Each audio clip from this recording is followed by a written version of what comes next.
We are back for a second Cleveland Browns report today because Nick Chubb spoke to the media for the first time since his gruesome injury week 2 last year against Pittsburgh. So I wanted to relay and share everything Nick Chubb had to say on his rehab, injury progress, a return timeline with you guys as soon as possible. Now, let me just open up with there was no real juicy quote or definitive timeline put out there. Nick Chubb, unfortunately, did not come out and say, I'm guaranteeing that I will play week 1 against the Cowboys. No, Nick Chubb was, a little bit of Nick Chubb in this, where he's never been an extremely outspoken individual who loves to run his mouth. No, he kept his answers a little bit on the shorter and briefer side, but it still did give us some good insights and some tidbits as to when Nick Chubb could be back on the field. So, a couple of big takeaways I wanted to share with you guys. The first one is, like I just talked about, there's no timeline on a return. Nick Chubb says he's taking it day by day. He's pleased with his rehab progress, but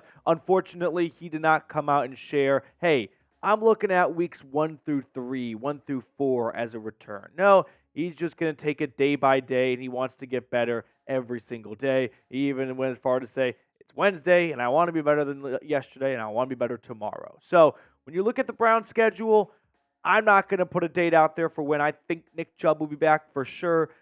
Based on the injury he sustained, the second surgery coming in November, and where he's at in his rehab, and him being, Nick Chubb, Batman, I'm going to think it's closer to week 4 than week 8. I feel like Nick Chubb could maybe even sneak back in before the calendar turns to October, just based on how far he's come into his rehab, where we are at right now, and also factoring the fact that Nick Chubb is probably a top 5 athlete in the NFL, pound for pound. The guy squats like 1,000 pounds every single offseason. Usually running backs get a bit weaker or slower later in their careers. I think Nick Chubb's just getting faster by the year. At least that's what he was until his injury, and we've got to wait and see what he looks like when he comes back onto the field. So let me toss this your way. What week will Nick Chubb return? You guys think he can back for weeks 1, 2, or 3? If I really had to put money down on it, I would say week 4 feels like an appropriate week for Nick Chubb to get back. So put me down for week 4 against the Raiders, but I'm not coming with an angle of insider information or extreme confidence, just kind of throw it into the wall and see if it sticks. Second takeaway I've got is Nick Chubb likes where he is at in his rehab. That's almost word for word what he said, basically, that he's pleased with where he is at right now in his rehab. You can kind of run through Nick Chubb's injury timeline here from the day of the initial injury to the first surgery he got, September 29th, to the second surgery he got, November 14th.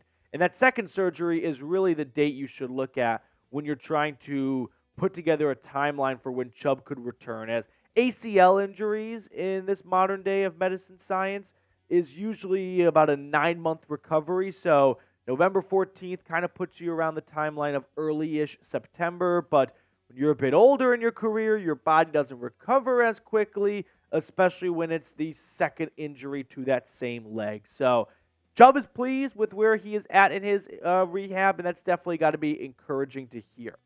Third takeaway, this was just a little sentence he dropped, but it definitely jumped out to me. He said he always wanted to stay in Cleveland, and he's very pleased that with the front office and the financial side and the business side, they were able to find a way to make sure Chubb stayed in Cleveland, because there was that little brief period of time where people were a little concerned with him being a running back, coming off a knee injury, his age, his contract, the cap hit, that this could go south, but the Browns were able to work something out. So ultimately, they put together a reworked final year of his initial 3-year contract extension.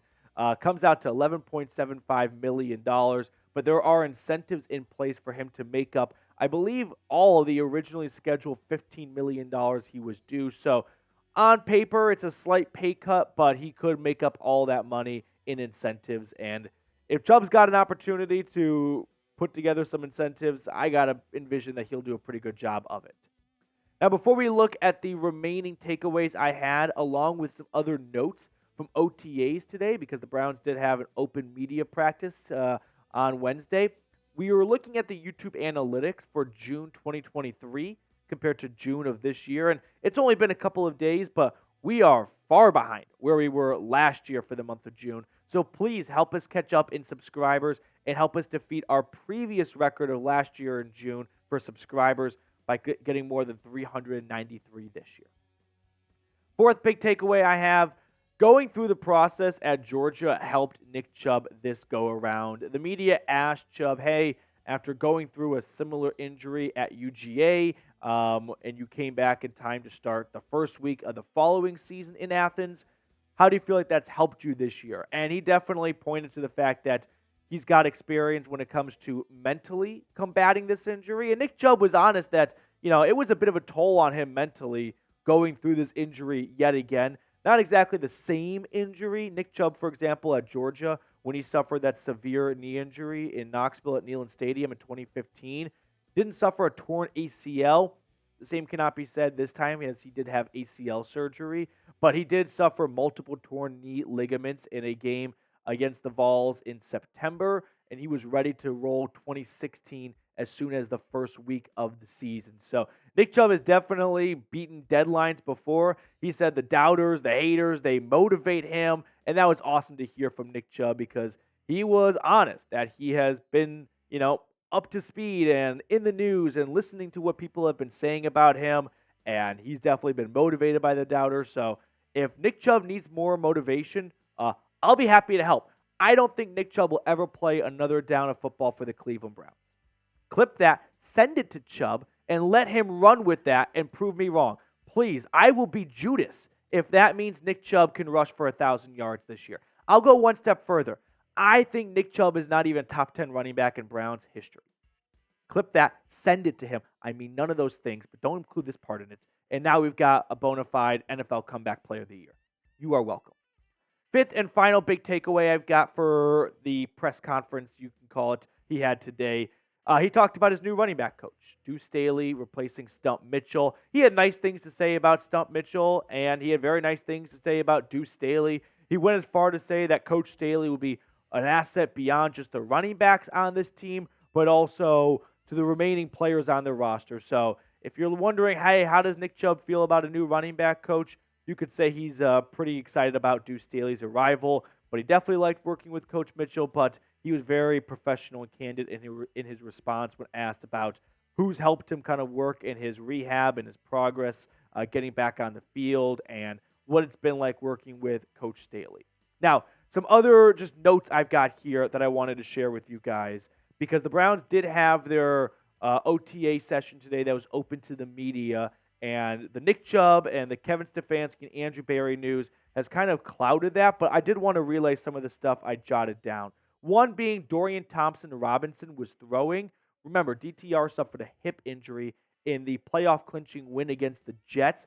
We did not see him for the remainder of the season, and we had not seen him really up until this point, but he got a positive MRI. He was back throwing today, so hopefully DTR will be close-ish to, I don't want to say 100%, but improving when they have mandatory minicamp next week. So that was one thing I had to say. Deshaun Watson did not throw today. Remember, he's kind of doing alternating throwing, not throwing, and today it so happened that the media was there for a non-throwing session, so didn't really see much from number 4 at all. The Browns put a lot of focus and work in on the new kickoff rule. I did a whole video 2 days ago breaking down how I feel like this can be an edge for Cleveland, because the new kickoff rule, it doesn't just mean like, all right, same 11 guys on the field, just line up in different spots. No.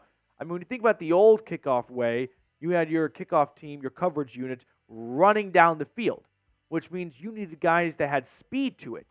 Now, there's very little running involved, right? The kickoff and the coverage unit, or the coverage unit and the return unit line up 5 yards apart on the return half of the field. So you don't necessarily need a lot of speed anymore. You need big blockers for the return side of things. So that could mean different guys on the field, a whole different personnel, and all 32 teams are experiencing with this new kickoff rule and learning from it. So that was definitely a point of emphasis at practice today. And then DeJuan Jones was running with the first team offense. That's awesome to see, of course, because the Browns lost their top 3 tackles last year to injuries. All of them have been coming back from season-ending knee surgeries. So it's great to see DeJuan Jones back out there. Hopefully Jed Wills and Jack Conklin will soon follow, and they'll all be ready to roll for day 1 of training camp. All right, that will do it for us on our second edition of the Cleveland Browns Report. We wrap up all of our videos by picking a card. We've got a new producer today, one of the newest additions to the Chat Sports family. One of my favorite additions, a really smart guy with a great diploma. Joey, welcome to the show. Joey, happy to be here. You want to share with the audience like a little bit about yourself, where you went to school, stuff like that?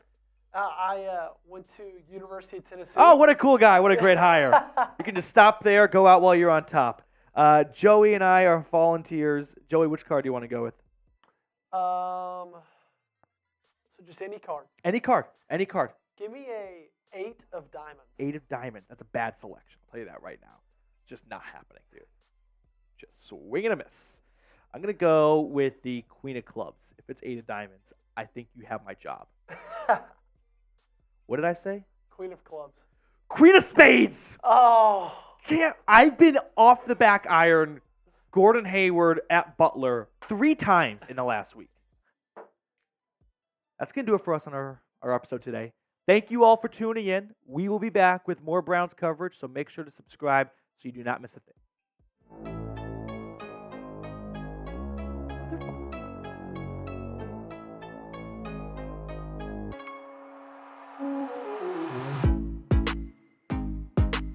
Felt cool.